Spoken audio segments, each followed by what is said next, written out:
Hello les filles. Alors aujourd'hui, ça faisait vraiment longtemps que j'avais pas fait de vidéo capillaire, donc ça m'a manqué et je me dis que j'ai encore plein d'astuces à vous partager. Donc aujourd'hui, j'ai récolté un peu toutes mes astuces pour éviter la casse des cheveux. Donc c'est vraiment quelque chose qui arrive très souvent quand on a des cheveux secs et des cheveux crépus. Donc j'ai vraiment récolté à travers mon parcours capillaire les 10 choses qu'il faut respecter. Donc il y en a 10, ça paraît pas énorme mais quand même. Et en plus c'est pas des règles faciles à respecter parce que moi-même il y a des fois j'avoue que je les ai pas respectées. Mais j'avoue que si on les suit, c'est un bon début pour que vos cheveux poussent. Donc tout d'abord, la première astuce à éviter absolument, c'est ces élastiques noirs. Et donc j'ai vraiment arrêté d'utiliser ces élastiques, à part si vraiment je décide de faire un bun, une coiffure très particulière où j'en ai besoin, mais sinon que je les évite au maximum parce que ça arrache tous mes cheveux, les pointes, et après c'est insupportable. Avant j'avais l'habitude de sortir, d'attacher vite mes cheveux avec ça parce que c'était rapide et j'avais la flemme de faire mes cheveux ou quoi que ce soit, mais je me suis rendu compte que ça accumulait vraiment trop de casse et même tous les coiffeurs m'ont dit d'éviter. Donc ce que je fais, c'est soit je garde mes cheveux comme ça, je fais une coiffure en évitant l'utilisation d'élastique, j'utilise des barrettes ou j'utilise ça. Ou à la limite, si je veux vraiment un chouchou, j'utilise ce genre de chouchou. Donc voilà, ce genre de chouchou, je trouve que c'est super mignon. Et puis j'aime bien quand je suis à la maison, j'ai juste à les attacher et puis ils s'arrachent pas, le tissu est agréable. Donc je vous montrerai un endroit où vous pouvez en acheter et où il y en a vraiment de super beaux. Donc ma seconde règle à respecter, c'est de ne pas dormir sans un foulard en satin ou en soie. Donc je sais qu'il y a des fois on n'aime pas, ou c'est désagréable, ou c'est pas très bon quand on dort avec son copain, je sais pas. Mais ça évite énormément la casse pour plusieurs choses. D'abord, ça évite que les cheveux se frottent sur nos draps qui sont pas toujours de très bonne qualité et qui aspirent tous nos produits qu'on a mis sur nos cheveux. Donc après, en fait, au final, on se réveille, on a les cheveux tout secs alors qu'on les a bien hydratés le soir. Alors que le foulard en satin, ça évite vraiment ça parce que ça pénètre pas à l'intérieur. Donc les produits qu'on aura mis sur nos cheveux vont rester et donc vont continuer à s'hydrater toute la nuit. Donc, la troisième règle qui est assez complémentaire en fait avec ça, c'est donc de faire des twists ou des tresses le soir. Donc je sais que vous avez sûrement regardé beaucoup de vidéos, vous avez vu donc les filles qui faisaient leur twist out ou leur tresse la nuit. Donc moi aussi je l'ai fait et au tout début quand j'ai commencé à avoir mes cheveux naturels, j'avoue que je le faisais tous les soirs parce que je me suis dit il faut que je fasse ça tous les soirs, mes cheveux doivent être bien tous les soirs et tout. En fait je manipulais beaucoup trop mes cheveux, donc je perdais beaucoup trop de cheveux. Quand je regardais ma brosse, il y avait beaucoup trop de cheveux et c'était quand même tous les jours. Donc au final je perdais quand même pas mal de cheveux, donc je pense que c'était pas la bonne solution.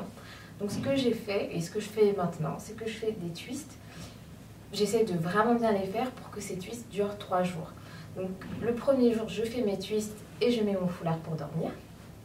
Le deuxième jour, je ramène juste mes cheveux en arrière comme ça. Voilà, juste comme ça. Je me fatigue pas. Et je fais rien de plus. Et ensuite, je mets mon foulard et je dors comme ça. Et le matin, j'ai juste à refaire ça, à les réarranger. Et ils sont hydratés, ils sont bien, ils ont toujours les boucles de mes twists. Donc c'est vraiment bien parce que au final, j'ai pas manipulé mes cheveux le soir et j'ai évité la casse et j'ai toujours mes petites boucles et je me suis pas fatiguée parce que c'est super rapide et c'est super quand, je sais pas, imaginons on est chez notre copain et on n'a pas envie de passer notre temps à faire des twists pendant 30 minutes. Donc c'est vraiment pratique de faire ça. Alors c'est vrai que pour faire ce genre de twist, qui dure 3 jours, il faut vraiment avoir une technique de twist assez, bon je vais pas dire poussée, mais en tout cas assez expérimentée. J'avoue que mes twists au début ne pouvaient pas vraiment durer 3 jours, ils n'étaient pas assez définis, alors que maintenant j'arrive à garder en fait cette définition là pendant 3 jours, donc c'est super. Et je vous ferai je pense une vidéo. Ouais, je vous ferai une vidéo sur ma nouvelle manière de faire mes twists qui durent 3 jours. Alors ensuite en ce qui concerne le brossage, Donc le brossage c'est très important, donc soit vous pouvez faire le brossage uniquement, enfin démêler vos cheveux uniquement avec vos doigts, mais je vous avoue que moi j'y arrive pas, c'est pas spécialement facile et ça prend du temps, donc j'ai peut-être pas la bonne méthode, mais bon, pour moi la méthode la plus simple c'est quand même d'utiliser la brosse Tangle Teezer, donc j'utilise depuis très longtemps maintenant et je suis vraiment satisfaite, enfin j'ai jamais été déçue de cette brosse. Et donc je commence à prendre mes cheveux paquet par paquet et je pars du bas et je remonte vers le haut. Ça paraît évident comme ça, mais c'est pas toujours ce qu'on fait. Et parfois, quand on n'a pas le temps, quand on est pressé, on commence comme ça et on fait fra. Et là, on perd plein de cheveux. Donc c'est vraiment pas la bonne solution. Il faut vraiment partir du bas, commencer à démêler en fait ceux qui se sont emmêlés. Parce qu'en fait, au final, c'est plus les bouts qui s'emmêlent que l'intérieur. Donc c'est tout doucement en bas. Et après, l'intérieur, généralement, ça va super vite. Donc ça c'est vraiment important, essayez de toujours y penser, de brosser vers le bas, vers le haut ou tout doucement pour pas que tout s'arrache à la fin et que... Enfin voilà, vous comprenez ce que je veux dire. Et maintenant donc la 5e règle, c'est éviter de ne pas couper ses pointes. Donc vous devez absolument couper vos pointes. J'avoue que je ne voulais pas du tout couper mes pointes quand j'ai commencé à couper mes cheveux. Je les avais déjà coupées une fois. Je me suis dit c'est bon, là j'ai envie que mes cheveux poussent, donc je ne vais pas couper mes pointes. Mais c'est vraiment pas la chose à faire. Il faut absolument les couper parce que je me suis rendu compte au bout d'un moment, enfin avec une certaine longueur, cette longueur-là plus ou moins, ou une longueur intermédiaire, qu'au final mes cheveux poussaient, c'est vrai. Mais les pointes commençaient à vraiment s'emmêler et je ne savais plus quoi faire. Tous les jours, il fallait que je les démêle, j'arrachais des cheveux tout le temps et j'en avais vraiment marre. Je me suis dit, je pense que je dois couper mes pointes. J'avoue que j'ai beaucoup traîné. Donc j'ai coupé mes pointes à peine il y a 6 mois, je pense. Il y a 6 mois et j'avoue que j'étais soulagée parce que quand je suis rentrée, les jours après, les semaines après que j'ai coiffé mes cheveux, c'était tellement agréable d'avoir des pointes saines, des pointes qui s'en mêlent pas. Et je me suis dit, il faut vraiment que je coupe mes pointes plus régulièrement parce que là, j'avais vraiment un confort quand je me coiffais. J'avais pas 1000 cheveux qui tombaient partout. Donc je me suis dit, c'est vraiment important en fait de couper ces pointes parce que ça évite vraiment de garder ces pointes fourchues qui s'accrochent partout et qui emmêlent tout au final. Donc il faut vraiment essayer de couper vos pointes souvent. En général, on dit tous les 3-4 mois. Après, vous pouvez, n'ayez pas peur des coiffeurs. Vous leur dites, je veux juste couper ça et ils respecteront votre décision. N'ayez pas peur qu'ils vous coupent toute la tête. Donc pour ça, j'ai découvert un salon de coiffure dans Paris qui s'appelle Tous les cas et c'est là que j'ai coupé mes pointes et j'ai vraiment aimé. C'était pas très cher, je pense que c'était 12 € pour couper les pointes, 10 € pour couper les pointes. Et bon, j'ai pas testé beaucoup de salons afro, mais j'étais contente, elle m'a pas coupé toute ma tête et quand je suis rentrée à la maison, j'étais vraiment contente du résultat. 6e règle, donc il faut absolument éviter d'abuser de la chaleur. Donc ça aussi j'ai eu beaucoup de mal jusqu'à ce que je fasse une énorme cure de chaleur où j'ai pas utilisé de sèche-cheveux, de lisseur pendant 1 an parce que j'en avais trop peur et que ça cassait beaucoup trop mes cheveux. Mais j'avoue que des fois j'aime bien lisser mes cheveux, donc au final je sais que c'est pas quelque chose que je ferai tout le temps, donc je peux pas éviter tout le temps la chaleur. Mais en tout cas, essayez de le faire 2 fois par mois, c'est vraiment le grand maximum. Et surtout, assurez-vous d'avoir toujours un soin protecteur pour vos cheveux. Donc je sais que on ne sait pas le genre de produit qu'on achète en premier, on ne pense pas spécialement, c'est pas quelque chose qui va embellir notre coiffure au début, mais c'est juste quelque chose qui va protéger vos cheveux. Donc essayez de toujours, quand vous achetez vos produits, essayez de penser à ce petit produit qui va durer très longtemps parce que vous n'avez peut-être pas spécialement laissé vos cheveux tout le temps et vous n'avez pas besoin des masses, mais au moins ce produit protégera vos cheveux dès que vous allez les lisser. Donc moi j'utilise celui-là de Phytospécifique. C'est le Thermo Perfect 8. Bon, je vous en ai déjà parlé, je pense, et j'en ai déjà mis dans la Peppy Box. J'en ai pas essayé d'autres, mais je suis assez contente et satisfaite du résultat avec celui-là. J'en mets la dose, j'avoue, mais au moins je suis contente et je suis rassurée quand je lisse mes cheveux. Je sais qu'ils sont quand même protégés au moins à 95%, donc ça c'est super. Alors, la règle numéro 7.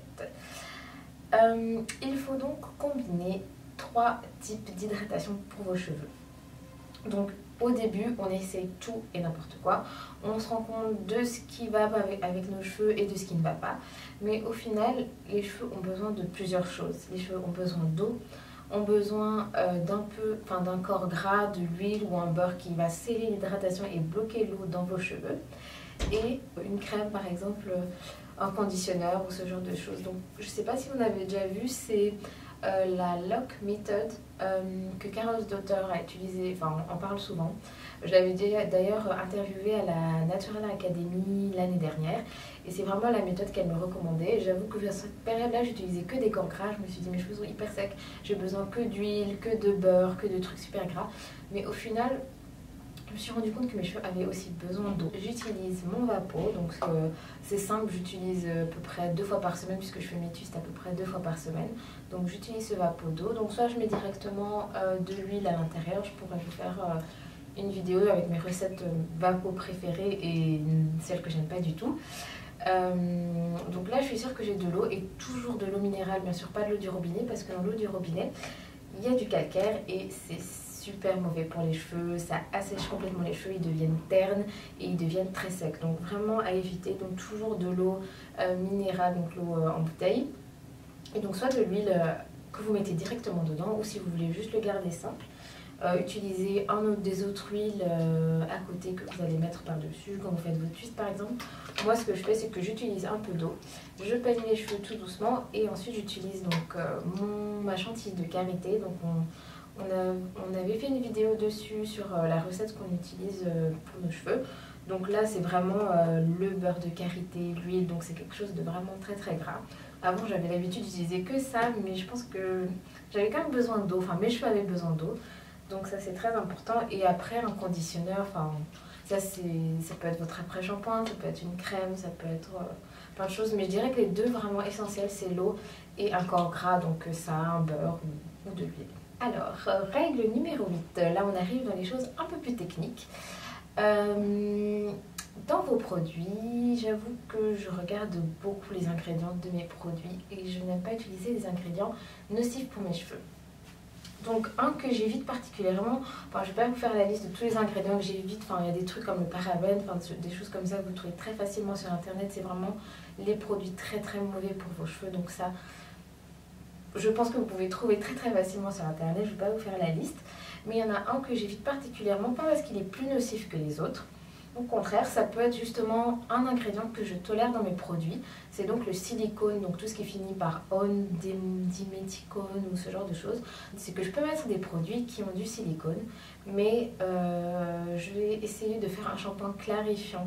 Donc un shampoing pas doux, avec du sulfate, on va dire très fort, enfin très fort pour nettoyer mon cuir chevelu assez bien. Parce que les produits avec le silicone, en fait, enferme les cheveux. Donc au début c'est beau parce que ça va gainer vos cheveux, ils seront lisses, ils seront brillants, tout ce que vous voulez, mais le problème c'est que vos cheveux vont être enfermés dans cette bulle de silicone et après ils vont s'assécher tout doucement et plus aucun produit ne va pénétrer. En fait ça va faire comme un bouclier, du coup plus aucun produit ne va rentrer et vos cheveux ils vont être en carence alors que vous pensez les avoir hydratés. Donc je veux dire, c'est pas nocif dans un premier temps, c'est juste que si vous avez utilisé des produits avec du silicone et qu'il y en avait beaucoup, vous en avez beaucoup utilisé, essayez de faire un bon shampoing et pas un shampoing doux, comme par exemple le shampoing que j'utilise souvent, le Shea Moisture doré. Non, il faut vraiment le shampoing clarifiant. Donc par exemple, il y a la gamme noire dans Shea Moisture, c'est vraiment antipelliculaire, c'est vraiment celui-là qui nettoie complètement le cuir chevelu et c'est celui-là qui va tout simplement bien nettoyer vos cheveux et enlever toutes les traces de silicone si vous en avez utilisé dans vos produits. Alors, donc ensuite, la règle 9 et 10, on peut les mettre ensemble. C'est donc essayer d'éviter d'avoir le cuir chevelu irrité.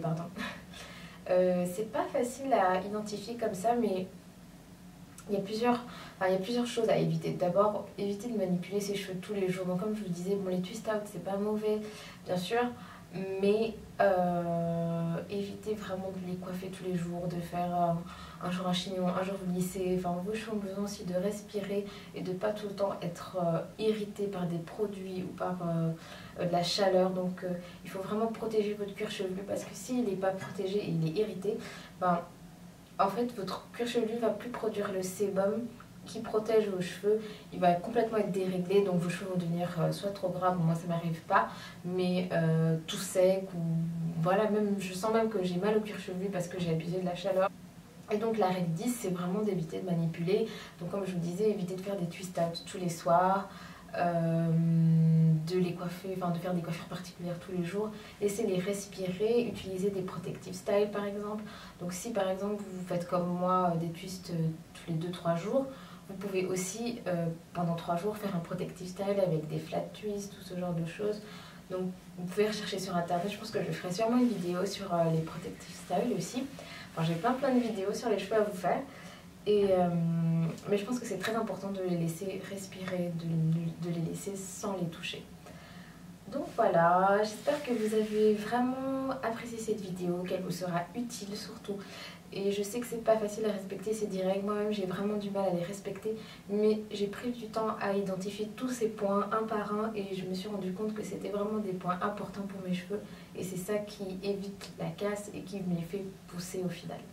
Donc voilà, n'hésitez pas à vous abonner, à commenter, à dire si vous n'êtes pas d'accord avec mes astuces ou si vous avez eu d'autres tours. Et voilà, comme ça on pourra partager. Salut!